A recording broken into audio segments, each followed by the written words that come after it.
Are your triples flippers? I don't say it's time to wait. Givenchy Records. What's that, Kina? I don't say Givenchy Records. I'll go this. So, I miss to say them I go this. I miss to say them I go this. Why I say?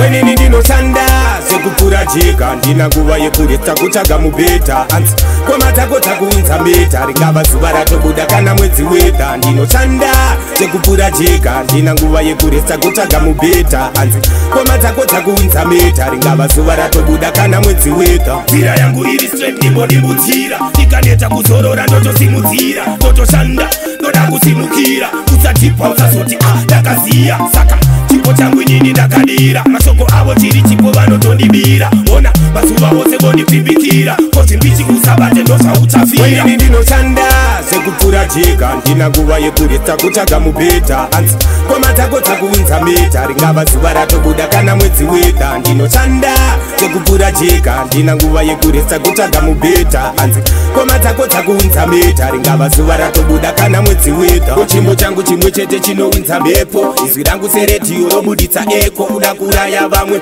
iwe kunge repo unotobvisa musoro seuswa kunge jeko vaonei basa ravo kungorova pembo sezvinonzi vangodona mumuti seepo iwe gara wakaya usati paivepo saka basa ravo chete ndezvendeweni ndinoshanda sekupfura jeka ndina nguva yekureta kutsvaga mubhedha anzi kwamatako takuunza meta ringava zuva ratobuda kana mwedzi wega ndinoshanda sekupfura jeka ndina nguva yekureta kutsvaga mubhedha anzi kwamatako takuunza meta ringava zuva ratobuda kana mwedzi wega nzira yangu iri straight ndimbodimbutira ndikaneta kuzorora ndotosimudzira ndotoshanda ndoda kusimukira usatipa usazoti ndakaziya saka chipo changu inini ndakadira mashoko avo chiri chipo vanotondibira ona mazuva ose vondipfimbikira koti mbichi kusabate ndozvautafira inini ndinoshanda sekupfura jeka ndina nguva yekureta kutsvaga mubhedha anzi kwamatako takuunza meta ringava zuva ratobuda kana mwedzi wega ndinoshanda sekupfura jeka ndina nguva yekureta kutsvaga mubhedha anzi